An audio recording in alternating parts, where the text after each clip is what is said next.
Estamos en Cadena Nacional y vamos a estar conversando con alguien que ha sido miembro permanente de este programa. Vamos a estar conversando respecto a la crisis hídrica, vamos a estar hablando respecto también al aluvión que afectó a la zona centro-sur de nuestro país, pero particularmente a la zona precordillerana. Vamos a estar hablando también de algunos desafíos medioambientales, todo eso junto al director nacional de Greenpeace Chile. Está junto a nosotros Matías Azun, que se suma a nuestra conversación. Matías, bienvenido nuevamente a Cadena Nacional. Muchas gracias a ustedes por invitarme seguido. Estamos contentos de que estamos de regreso y además también de tenerte de vuelta. ¿Y te parece si es que abrimos la conversación inmediatamente con la contingencia, con lo más reciente y particularmente con el caso del aluvión del Cajón del Maipo? Y ahí estábamos ayer en un debate bien interesante junto a Marcelo Lagos, también algo alcanzamos a abordar junto a Rodrigo Mundaca, pero estábamos hablando respecto a las responsabilidades. ¿Hay responsabilidad de privados en lo que pasó, particularmente en el sector del Cajón del Maipo, pero que también se repitió en Farellones?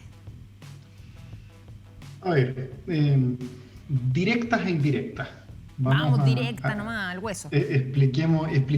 Claro, lo que pasa es que justamente lo que hemos venido diciendo desde el mundo ambiental es que las intervenciones sobre el Cajón del Maipo en las cuencas han venido deteriorando la capacidad que tiene ese territorio de resistir mejor eventos de estas características. Voy a explicarlo esto en un ratito más, pero quisiera resaltar este punto, ¿no? Es decir, mientras más intervenimos la naturaleza, menos hábil es la naturaleza para evitar colapsos, ¿no? Se vuelve un proceso de destrucción sinérgico cuando uno retira vegetación, por ejemplo. Ya, lo explico en 2 segundos. El problema principal, sin embargo, se debió a un conjunto de precipitaciones mayúsculas que los científicos no han podido asociar a cambio climático. Sin embargo, no es habitual que ríos de estas características se detengan en la zona. ¿Ya? Y eso, por las mismas razones, tampoco podríamos descartar que los efectos climáticos no hayan incidido en las características de este evento, que superó con creces los registros históricos que habían respecto de las precipitaciones en la zona y además las propias predicciones de cómo se había estimado que el proceso iba a ocurrir. Entonces, en términos generales, la verdad es una situación completamente anómala, que se debe a fenómenos climáticos y atmosféricos muy complejos en primera instancia. La responsabilidad de privados, por lo tanto, no tiene que ver con si llovió o no llovió. Yo no puedo culpar a Esgener si llovió o no llovió, que en estricto rigor a Esgener, al ser una empresa de combustibles fósiles, en buena medida es responsable también de los efectos climáticos del planeta. Alto Maipo es de Esgener. Pero en el caso puntual del Cajón, la pregunta central es ¿cuán preparado está el territorio para enfrentarse a esta situación? Y entonces vamos por partes. Lo primero de las intervenciones es, hemos removido bosque nativo. Las zonas que tienen bosque nativo vienen bajándose. Hace minutos atrás, una de mis compañeras dio un sobrevuelo en helicóptero que hicimos para evaluar la situación en la zona. Las imágenes lamentablemente no están todavía, pero viene bajándose. Hace un par de minutos atrás viene bajándose mi compañera de la hora, en realidad. ¿Qué es lo que observó y a qué conclusión llegó? Estas son las conclusiones preliminares. Las zonas que tienen vegetación están mejor conservadas que aquellas zonas en las cuales no hay vegetación, y las empresas que han venido interviniendo, en particular Alto Maipo, removiendo material, evidentemente lo que han hecho ha sido permitir que ese material esté disponible para, efectivamente, con precipitaciones de estas características, ruede cuesta abajo. En primer lugar. Segundo lugar, hay que recordar que Alto Maipo produjo, además, tronadura, vibraciones en la zona, y ha removido, además, parte importante de las montañas. Ese material que fue polvo, porque literalmente lo dinamitaron, hoy está disponible y por lo tanto las precipitaciones que caen sobre ese territorio también terminan corriéndose hacia abajo. No es la única empresa, también está Gas Andes. Por lo tanto, todo el material, todo el flujo que corrió por las cuencas durante estos últimos días, hoy está en algunas zonas depositado. Afortunadamente las pérdidas no fueron mayores, pero es muy significativo el daño que hay en el Cajón del Maipo. Es muy dramática la situación. Vimos todos los videos de Pangal, de Chagual y de un conjunto de personas más, y la verdad se agradece el nivel de apoyo que hemos recibido. Nosotros somos parte de una red que se llama Movidos por Chile. Había una respuesta solidaria muy buena. Pero la realidad es que ese material que se removió está hoy ahí. Y hay obras de mitigación, y se ven con los ojos, hay obras de mitigación en las cuales los flujos quedaron atajados, pero están ahí. Es decir, cuando vuelva a llover podemos volver a tener un evento gravísimo. Eso era algo que venían denunciándose de tiempo también las propias comunidades, exactamente, desde hace harto años, como dices tú, desde que comenzaron también a hacerse estas faenas, y por lo mismo en el año 2018 ya la Verasur publicaba el siguiente titular: ¿por qué el proyecto Alto Maipo amenaza la provisión de agua potable para la ciudad de Santiago? Hablemos respecto a eso también. Justamente por esto. A ver, justamente por esto. Lo amenaza de dos formas bien concretas. La primera, porque las intervenciones en la montaña están agravando la crisis climática. Lo que necesitamos para ciudades como Santiago, que dependemos de ríos, nosotros tenemos el embalse El Yeso, ese es el agua de reserva en realidad. Santiago se alimenta del agua de la cuenca del Maipo, que es una cuenca gigantesca, muy grande. Y esa cuenca termina siendo decantada en piscinas que están en la zona de Pirque y alrededores, piscinas de aguas andinas, y esa agua termina abasteciendo Santiago. Ese es el agua de reserva. Sin embargo, esas piscinas, lo vimos, el problema central no era que no hubiese agua. El problema es que el agua viene turbia, viene con material de sedimento. Y esa sedimentación no puede circular, los sistemas colapsan, no pueden circular cuando el agua tiene mucho material, y por lo tanto lo que hay que hacer es funcionar con los estanques de reserva. O bien con las conexiones, que la verdad nadie entiende por qué no las hemos ampliado, las conexiones sobre el estanque que está, sobre el embalse El Yeso mismo, sobre la bocatoma del embalse El Yeso. Hay sistemas paralelos, además, que podrían servir para aumentar la resiliencia. Entonces, una de las primeras cosas es que en la medida en que intervenimos la montaña, aumentamos la probabilidad de que eventos de estas características terminen saturando el agua de Santiago. Estuvimos así del corte. Aquí no hay nada heroico. No, pues, ¿no? Aquí lo que vimos es que estuvimos así del corte. Y hasta el día de la mañana todavía había riesgo. Es decir, hay varios días. Si mañana se produce un rodado significativo, un deslizamiento significativo, de nuevo el sistema puede volver a colapsar. ¿De qué sirve que tengamos apenas 36 horas? ¿Dónde está lo heroico de eso? No, claro. Cuando en realidad sabemos que eventos de precipitación, el cambio climático lo que hace es romper los equilibrios de la naturaleza. Y por lo tanto, donde no llovía, puede llover en momentos en donde no llueve, y además con una intensidad más fuerte. Por lo tanto, lo último que necesitamos son proyectos destructivos sobre las cuencas. Ese es el primer impacto que tiene Alto Maipo. Y el segundo impacto que tiene Alto Maipo es que el negocio que hizo con Aguas Andinas, que es una empresa sanitaria, esto quiere decir que tiene derechos de agua, pero para cumplir la función de distribución de agua potable para la ciudad de Santiago, devolviéndola después a la cuenca. Sin embargo, utilizó esos derechos de agua para negociar con una empresa eléctrica, a la que le entregó o le arrendó los derechos de agua para poder generar lucro para sus accionistas, fundamentalmente para el grupo de inversionistas más importante, Agua Barcelona, pero no son derechos de agua.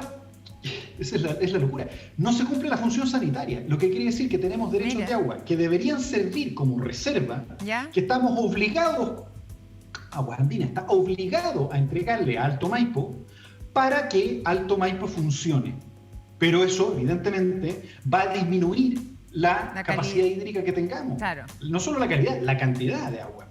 Y en un escenario en donde las precipitaciones son el principal impacto climático que tenemos, eso es, la verdad, jugar a los dados con el agua potable de 6 millones de personas en Santiago.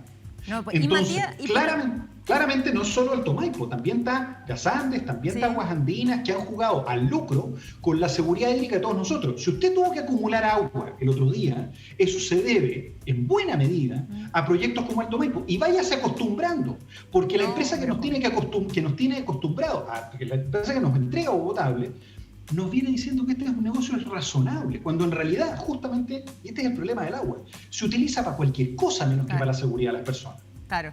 Y por lo mismo uno se pregunta ahí también, ¿dónde está el Estado? ¿Qué dice la legislación al respecto? Para contextualizar, también nosotros hemos tenido esta conversación anteriormente, pero también está, bueno, lo que hemos hablado en otros capítulos respecto a este modelo chileno, respecto al uso del agua. ¿Qué dice la legislación? ¿Dónde está el Estado? ¿De qué manera también se puede intervenir para adelante y que no lleguemos a situaciones como las que hemos visto? El problema es que es tierra de nadie, ¿no? Porque sería muy largo quizás explicar todo el proyecto Alto Maipo, pero quiero resaltar la idea anterior. Alto Maipo amenaza de manera grave la seguridad hídrica de la ciudad de Santiago. En un escenario climático, lo último que necesitamos, porque no nos trae ni un solo beneficio, es Alto Maipo. Ni uno solo. Claro, pero ahí es donde uno se pregunta, ¿por qué se aprueba? ¿Con qué fines? ¿Dónde está el Estado exactamente para hacer algo? El Estado... Y finalmente también las prioridades, porque si tenemos una situación así de grave y así de crítica, que se apruebe un proyecto así... De nuevo, no. Nos van a venir a decir que aquí lo que ocurrió es que las empresas se prepararon, tenían resiliencia, están jugando a los dados con el agua de todos nosotros. Están destruyendo las cuencas, y las cuencas son, en un escenario de crisis climática, más relevantes todavía. Lo último que necesitamos es mendigarle a la empresa soluciones cuando en realidad la culpa es de ellos. Entonces, frente a tu pregunta inicial, ¿es irresponsabilidad de privados? Claro que hay responsabilidad de privados en que estos fenómenos puedan ocurrir o se puedan agravar.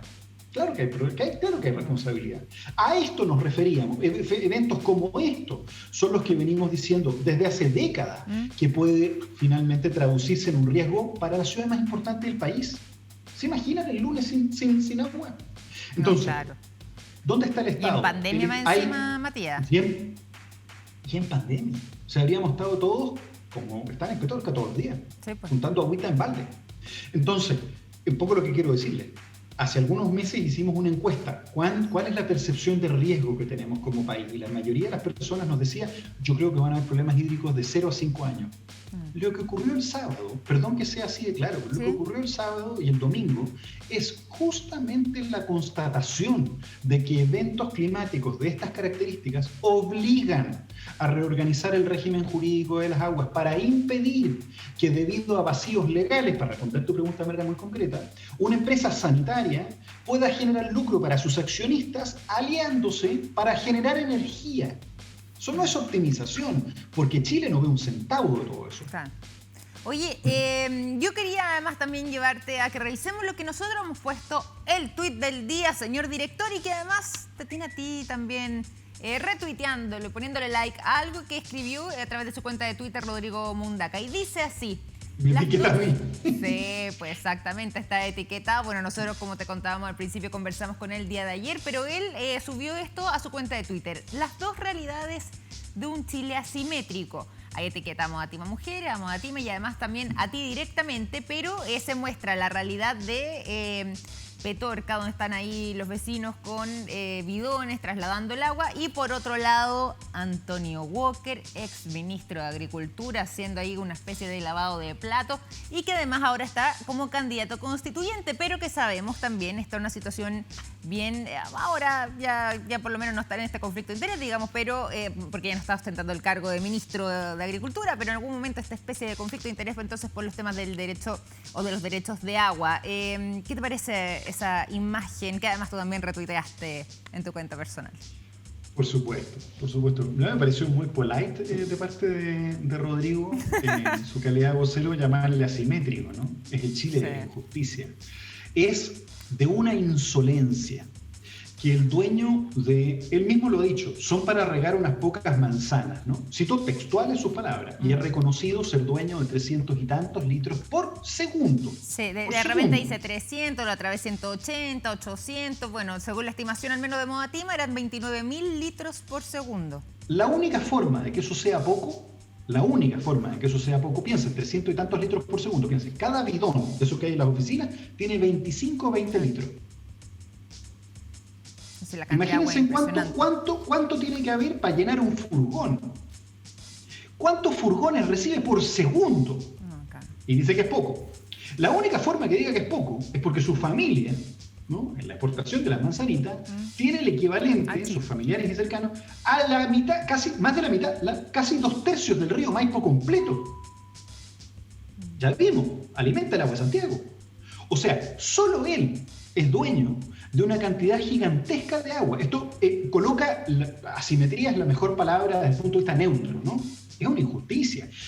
En realidad esta es la demostración empírica. A Chile no le falta agua.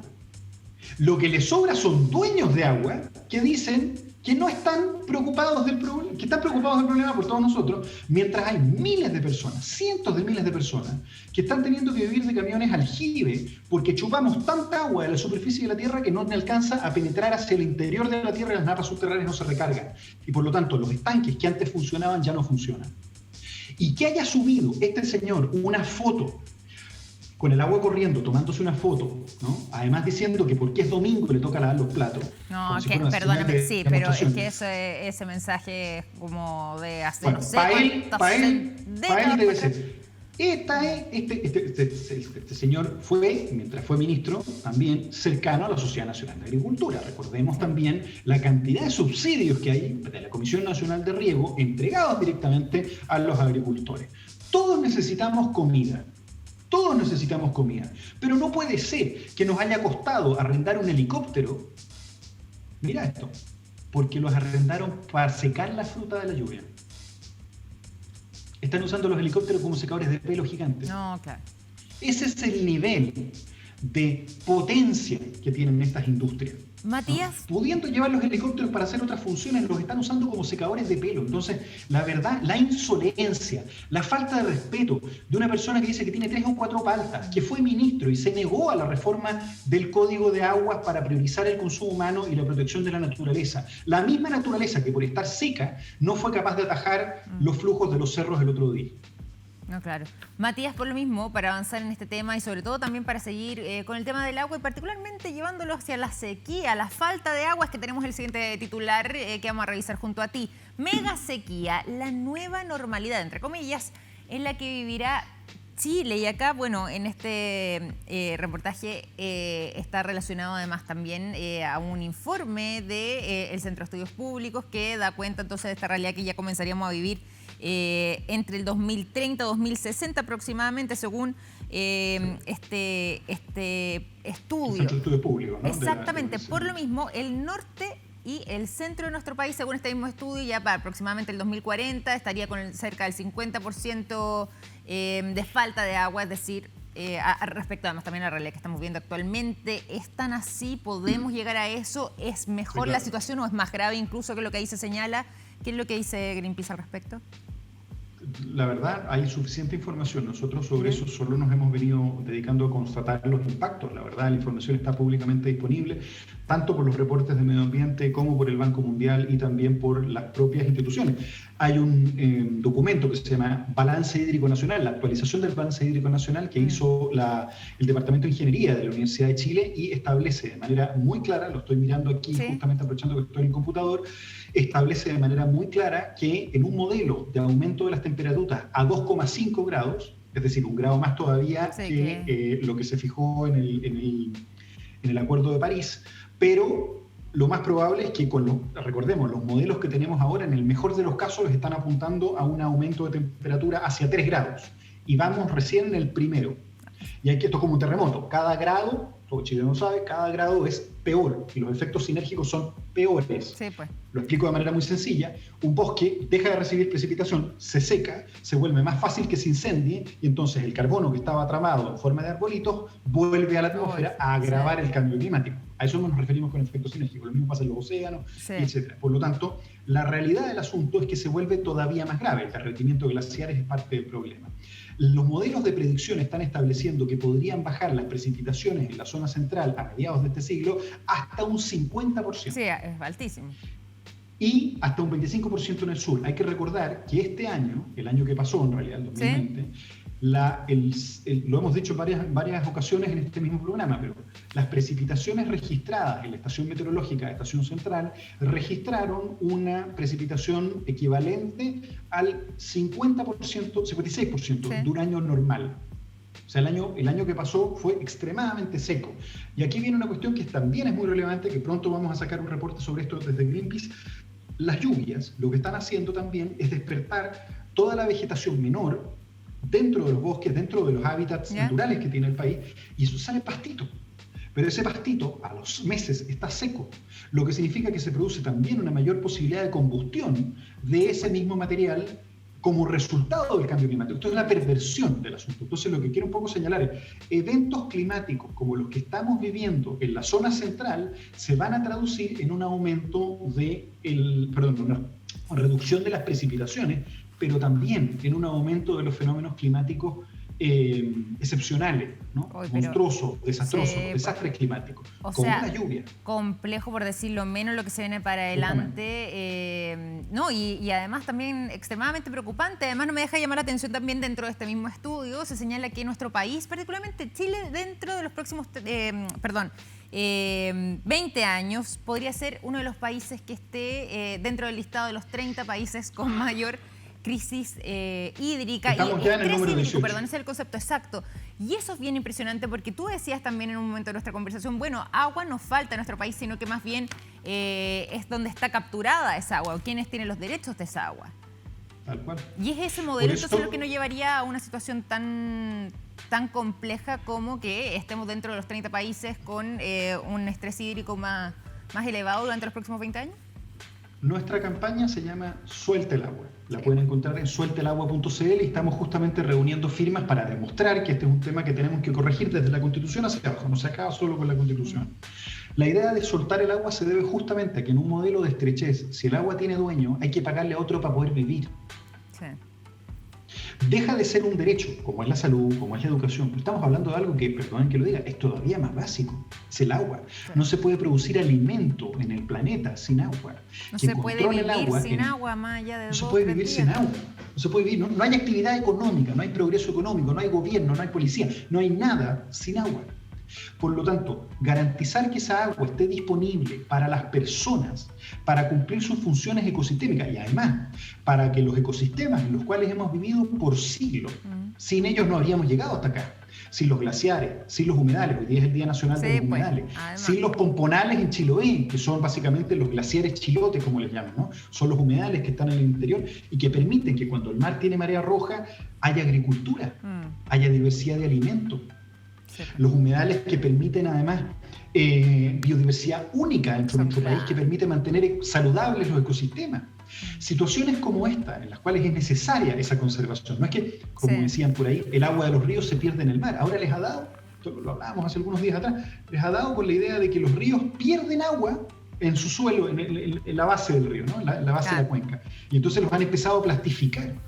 Pero esa agua recarga las napas subterráneas con las que se alimentan las comunidades que están más abajo. No, sí, el tema de la alteración ahí de los ecosistemas es impresionante. De todas maneras, quiero decirte que sobre Suelta el Agua, ahí estábamos viendo la página web, ya van 121.000, 870 personas que ya han firmado, así que... Ojalá, deberíamos llevar un par de millones, la verdad. Bueno, yo los dejo todos invitados a sumarse. Exactamente, sí, claro. de compartirlo para quienes también no conocían de esta iniciativa, que se metan ahí a sueltalagua.cl. Matías Azun. Tenemos que ir finalizando esta conversación. Queremos agradecerte por estar nuevamente aquí en Cadena Nacional. Así que me imagino que nos estaremos viendo más adelante en un próximo capítulo de nuestro programa. Esperemos para situaciones más alegres. No es que nos opongamos a la tecnología, nos oponemos a la tecnología destructiva. Totalmente, pues sí, pues estamos de acuerdo en eso. Así que Matías Azun, un gusto tremendo, un abrazo grande para ti, para tu familia, para tus gatitos también. Y nos vemos pronto. Muchas gracias. Chao. Nosotros tenemos que ir finalizando este capítulo de Cadena Nacional. Mañana nos reencontramos en este mismo horario, 10:30 de la noche, capítulo de estreno entonces, a través de las pantallas de Vía X. Cuídense mucho, que descansen bien. Nos vemos mañana. Chao, chao.